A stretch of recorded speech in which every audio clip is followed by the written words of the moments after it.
Putin ha caído en un anillo de fuego ucraniano y está cayendo mientras las llamas se elevan más alto. Al menos eso debe ser lo que se siente después de que Ucrania desató otra tormenta de ataques con drones contra Rusia. Plantas petroleras, instalaciones de manufactura y mucho más han quedado en llamas después de que Ucrania pareciera atacar todo en todas partes al mismo tiempo dentro de Rusia. Esto es lo que Putin le ha traído a su gente. Un enjambre incesante de drones del que nada puede escapar. Rusia es grande, pero los drones ucranianos están paralizándola y la imagen de Putin como líder fuerte se desmorona. Putin solo pudo observar mientras Ucrania lanzaba un gran enjambre de drones contra Rusia el 9 de julio y continuó hasta el 10 de julio. Al final del ataque, el Ministerio de Defensa de Rusia afirmó que había interceptado 376 drones ucranianos. Este no es el mayor ataque de drones ucranianos de la guerra. Para nada. Pero en cuanto a resultados, está entre los más efectivos. Incluso cuando Rusia afirma haber derribado todo, como siempre lo hace, sin reconocer que alguno de estos drones haya alcanzado sus objetivos, hay incendios y aeropuertos han sido cerrados. Y las instalaciones que son clave para la industria militar de Rusia y su capacidad de exportar productos a otras naciones, de repente tienen agujeros muy grandes que antes no estaban ahí. Putin, parece que las defensas aéreas de Rusia dejaron pasar algunos. Empezamos con la ruina de Rostov. El Oblast de Rostov limita con Ucrania, por lo que es un objetivo claro cuando Ucrania busca victorias rápidas con sus drones, especialmente ahora que tienen mayor poder de fuego y alcance. Y Rostov sufrió en los ataques nocturnos de Ucrania. En Taganrog, residentes reportaron incendios masivos en la zona portuaria, lo que sugiere un ataque a un centro exportador de Rostov. Xelanova Plus reveló que estos informes no eran mera especulación, ya que pronto comenzó a compartir videos de ominosas nubes negras elevándose desde la zona del puerto. El Kyiv Post informa que fuentes rusas dispuestas a reportar indican que Ucrania logró impactos directos contra la Kurganovda. El depósito de productos petroleros es donde se cargan combustibles rusos en barcos de la flota fantasma que los llevan a quienes los compran. Más videos y más humo pronto aparecieron en el canal de Telegram de Xelanova Plus, confirmando que este puerto en particular ahora es un desastre en llamas. Pero Ucrania aún no había acabado con Rostov. Parece que otro objetivo fue alcanzado en Taganrog, la escuela de aviación de la ciudad. Como su nombre indica, la escuela forma especialistas para la aviación e ingeniería rusa. Ese tipo de especialistas son bastante vitales para Rusia, dado que toda su estrategia para Ucrania parece haberse reducido a atacar a distancia usando misiles y bombas planeadoras lanzadas desde aviones. Y de nuevo, hay videos, esta vez compartidos en Telegram por el jefe del Centro para el Estudio de la Ocupación, Petro Andriushenko.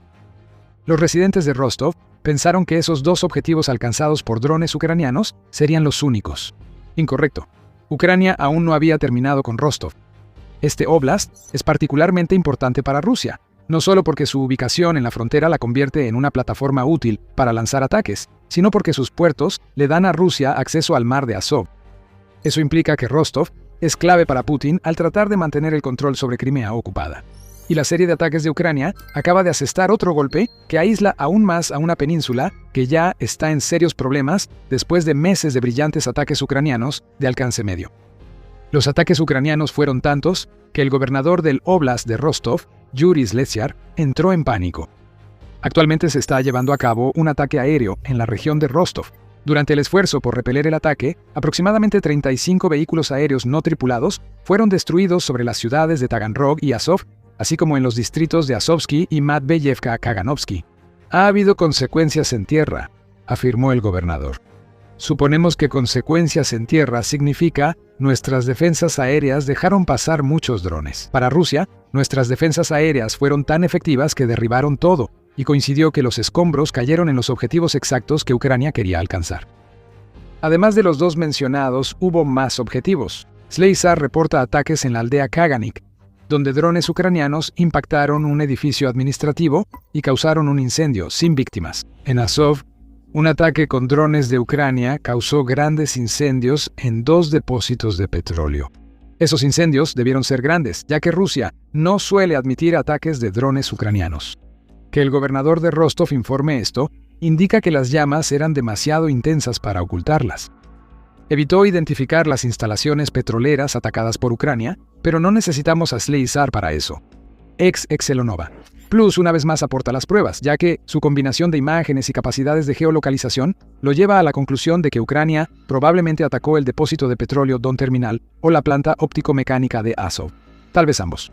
La magnitud del incendio y el humo negro en el video del canal indican un ataque a una unidad de almacenamiento de petróleo. No se provoca un incendio así al atacar una estructura normal. Y si Ucrania también logró golpear la planta en cuestión, entonces eso es otra gran victoria. La planta óptico-mecánica Azov fabrica radares, componentes óptico-electrónicos y sistemas de guía de precisión que, según el Kyiv Post, se usan en todo, desde aviones y buques de guerra hasta vehículos blindados y misiles rusos. Prácticamente todo lo que Rusia necesita para mantener la invasión de Putin, sin importar el origen de los ataques.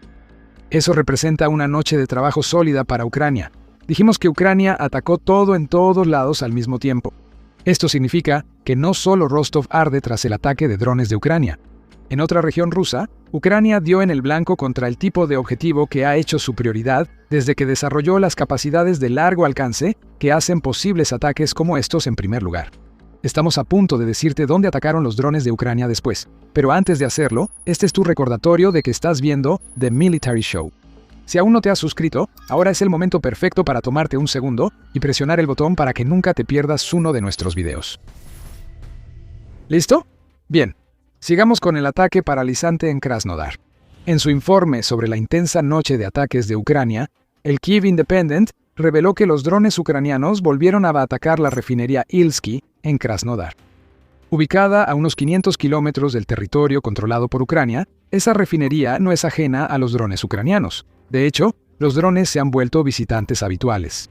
El 10 de julio fue la 17ª vez que esta refinería fue atacada desde que inició la guerra. El ataque anterior fue el 2 de junio. Parece que los operadores de drones de Ucrania tienen cierto resentimiento.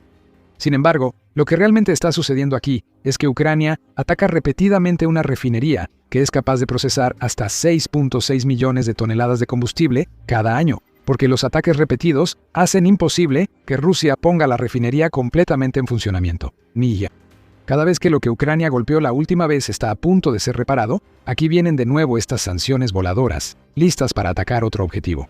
Quizás Rusia ya entendió, tras 17 ataques, que necesita defensas aéreas en Ilsky, o quizás lo sabe y simplemente no tiene defensas disponibles. De todos modos, más incendios arden en una refinería que pide alivio contra los drones de Ucrania. Una vez más, Selanova Plus tiene las imágenes mientras vemos un incendio ardiendo en Ilsky bajo el cielo nocturno. En cuanto a las autoridades de la región, el cuartel operativo de Krasnodar Krai informó que se desató un incendio en la refinería de petróleo de Ilsky, en el distrito de Seversky, debido a la caída de restos de vehículos aéreos no tripulados. Ahí está. Esperábamos la palabra con D y las autoridades de Krasnodar Krai no nos decepcionaron. Los escombros de dron más precisos del mundo parecen haber golpeado de nuevo, por 17ª vez en total, y la 5ª vez solo en 2026. Ya ni creemos tener fuerzas para el sarcasmo. Esta excusa de los escombros ya está muy gastada, especialmente cuando esos escombros nunca parecen caer inofensivamente a kilómetros de distancia del objetivo de Ucrania. Así que la refinería de petróleo de Ilsky se volvió a incendiar, lo cual realmente no le va a hacer ningún favor a Rusia cuando se trata de lidiar con la crisis de combustible que está arrasando en todo el país en este momento. Además, quemar combustible y petróleo significa menos exportaciones, lo que significa menos dinero en el fondo de guerra del Kremlin. Hay un lugar más que fue atacado por los drones de Ucrania para completar la noche de ataques, y no es nada menos que la capital de Rusia, Moscú. Nos encantaría decirte que los drones de Ucrania lograron golpe tras golpe contra objetivos militares clave, una mutilación moscovita para seguir con nuestro tema aliterativo. Sin embargo, ese no es el caso. Ucrania envió drones, pero Rusia dice haberlos interceptado todos y no hay informes que lo contradigan. Sin embargo, lo que Ucrania sí logró hacer con un ataque que el alcalde de Moscú, Sergei Sobyanin, dijo que consistió en 16 drones, fue forzar la suspensión temporal del aeropuerto de Domodedovo. Para colmo, el aeropuerto de Púlkovo en San Petersburgo también enfrentó el mismo tipo de restricciones, lo que indica que algunos drones ucranianos llegaron a la ciudad natal de Putin. ¿Es esto tan impresionante como lo que Ucrania hizo en Rostov y Krasnodar? Tal vez no. Pero hay dos cosas que Ucrania ha logrado al enviar sus drones a Moscú. El cierre del aeropuerto refuerza una razón clave por la que Ucrania ataca en profundidad: devolver la guerra iniciada por Putin al pueblo ruso. Pronto profundizaremos en ese concepto. Un aeropuerto que suspende vuelos por ataques con drones termina lleno de personas molestas que gastaron mucho dinero solo para enfrentar la guerra que intentan evitar. Ucrania afirma que el cierre de aeropuertos forma parte de su campaña de presión contra Rusia. En mayo de 2025, el Kyiv Independent informó que los drones de Ucrania habían causado 217 cierres de aeropuertos entre el 1 de enero y el 22 de mayo. El portavoz de la División Sur del Ejército de Defensa de Ucrania, Serhiy Bratichuk, afirmó: estas interrupciones no son accidentales, son parte de una campaña para presionar la logística, los sistemas de defensa aérea y la moral de la población. La población rusa debe pagar por esta guerra. Dormir en tiendas de campaña en el aeropuerto no es el mayor precio, pero sí impacta la moral. Es una forma única de hacer que el pueblo ruso pague. Dormir en el frío suelo del aeropuerto o pelear por unas pocas sillas le recuerda al pueblo de Moscú que su presidente inició una guerra que no puede terminar. Y hablando de recordatorios, eso nos lleva al segundo logro de los ataques ucranianos en Moscú. Obligaron a Putin a recordar que Ucrania puede atacar la capital de Rusia. Ya lo ha hecho varias veces en 2026. A finales de junio, Ucrania atacó un centro satelital en la capital rusa. A mediados de ese mes, Ucrania realizó uno de sus mayores ataques aéreos, impactando la principal refinería de Moscú y provocando quejas de residentes por la lluvia negra del petróleo quemado.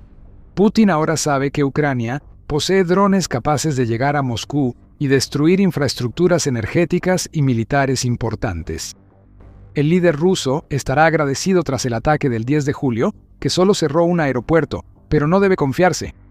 Lo que vimos de Ucrania es solo un preludio antes de otro ataque importante, donde el fuego alcanza una capital rusa ahora más vulnerable que nunca bajo Putin. Analicemos el 10 de julio desde una perspectiva más amplia. Como día de ataques fue inmenso. Se atacaron depósitos de petróleo, refinerías e instalaciones militares. Además hubo ese pequeño recordatorio en Moscú. Pero lo que Ucrania realmente le mostró a Rusia al crear otro anillo de fuego en todo el país es, bueno, simplemente eso. Los drones ucranianos ahora pueden atacar casi cualquier objetivo de importancia militar en Rusia, sin que Rusia pueda evitarlo. El ataque del 10 de julio fue menor, considerando el creciente alcance del potencial ofensivo de Ucrania. Parece increíble, ya que muchos drones ucranianos recorrieron 1000 kilómetros para alcanzar sus objetivos, algo impensable cuando Putin inició la invasión. Pero es la verdad. Ucrania puede atacar mucho más lejos de lo que indica el 10 de julio, y eso hará que Putin se haga pipí en los pantalones. Vimos la evidencia más notable de esto apenas un par de días antes de la oleada más reciente, cuando se dio la noticia de que Ucrania logró impactos directos en la refinería de Omsk, en Siberia. Lo diremos de nuevo, Siberia. Eso está a más de 2.500 kilómetros de Ucrania. Al parecer, Ucrania usó la nueva versión del dron FP-FP1, capaz de recorrer esa distancia. Ese es un récord de distancia para los drones de Ucrania, y por mucho. Y lo que esto le dice a Putin y a su gente es un mensaje simple, que Ucrania quiere que resuene desde los pasillos del Kremlin hasta el lejano oriente ruso. Ya nada está seguro. Y Rusia lo sabe.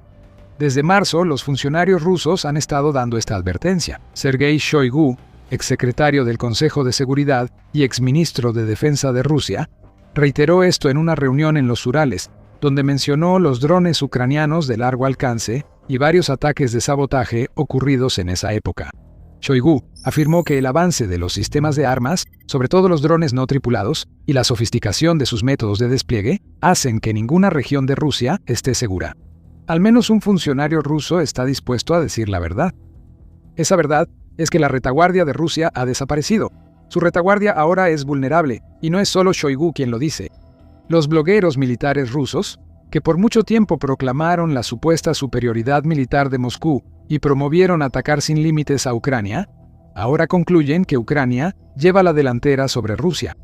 Rusia enfrenta ahora el colapso de muchas suposiciones hechas antes de que Putin iniciara la invasión. Se creía que Ucrania no lograría esto, pero ahora los ataques de largo alcance dentro de Rusia ya son casi diarios. Ese hecho está afectando psicológicamente al pueblo ruso y debilitando el control de Putin sobre ellos. Recuerda, Putin es un hombre que ha construido su reputación aparentando ser fuerte ante su pueblo. incluso cuando para otros es evidente que es mucho más débil de lo que dice ser. El gran defensor está siendo expuesto como un farsante tonto, ya que ya no puede proteger a los rusos comunes de las consecuencias de la guerra. Ataques como el del 10 de julio están forzando un cambio en el discurso público, evidente tanto en redes sociales como en los pasillos del Consejo de Seguridad de Rusia. Según el Atlantic Council, tras el ataque de junio en San Petersburgo, el cambio de discurso público en Rusia se debe principalmente a la campaña de bombardeos estratégicos de Ucrania, cada vez más difícil de ignorar o minimizar. Las redes sociales rusas se llenan a diario de imágenes de explosiones, y los recientes ataques en la región de Moscú han tocado una fibra especialmente sensible. No podríamos haberlo dicho mejor. Cada vez que Ucrania clava otro dron en esa herida al atacar una refinería o destruir un depósito, le recuerda al pueblo ruso que nada de esto tenía que haber sucedido. Ucrania no quería esta guerra, Putin sí.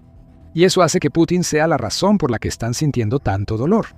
Esto es solo Ucrania usando las propias tácticas de Rusia en su contra, aunque de una manera que lastima al pueblo ruso sin atacarlos directamente. La propia campaña aérea de Rusia se basa en el terror.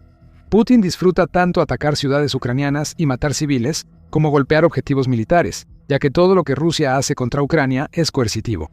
Putin intenta persuadir a los ucranianos de rendirse y permitir que Rusia actúe como desee. Todo lo que Ucrania está haciendo ahora es usar su propia versión de ese tipo de campaña coercitiva para ejercer el mismo tipo de presión psicológica sobre el pueblo ruso, sin recurrir a los crímenes de guerra que comete Putin. Por último, hablamos sobre la presión. No olviden uno de los objetivos que Ucrania atacó el 10 de julio, la refinería Ilsky. Al hablar de presión, debe considerarse la crisis de combustible rusa. Si los incendios en el horizonte recuerdan que la guerra de Putin llegó a casa, las largas filas en gasolineras mal abastecidas son un dolor más tangible para el pueblo ruso. La crisis de combustible iniciada en Crimea ya afecta a toda Rusia y empeora cada vez que una refinería se incendia. DW reporta que una mujer rusa en Galenik asegura haber pasado 3 días intentando llenar el tanque de su auto. Pasa las noches durmiendo en el vehículo y llega a las gasolineras desde las 5 de la mañana, solo para ver que las bombas siguen vacías. Eso no es algo que pase solo una vez. Es una realidad para muchos en Rusia, ya que pasan horas esperando en filas por el único producto que se supone debería abundar en su país, porque Rusia lo produce. Ucrania ha transformado lo que antes era una lucha por su propia supervivencia en una pesadilla para Rusia. El 10 de julio indica que la pesadilla de Rusia continuará más tiempo. Para muchos en Rusia, las filas en las gasolineras son simplemente demasiado. Están empezando a pelearse. Hay un verdadero caos, literalmente.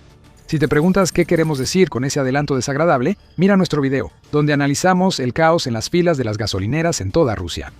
Y si te gustó este video, recuerda suscribirte a The Military Show y pasar un rato en nuestro canal. Publicamos videos diariamente para que estés al tanto de los últimos acontecimientos en la guerra de Ucrania. Y como siempre, gracias por vernos.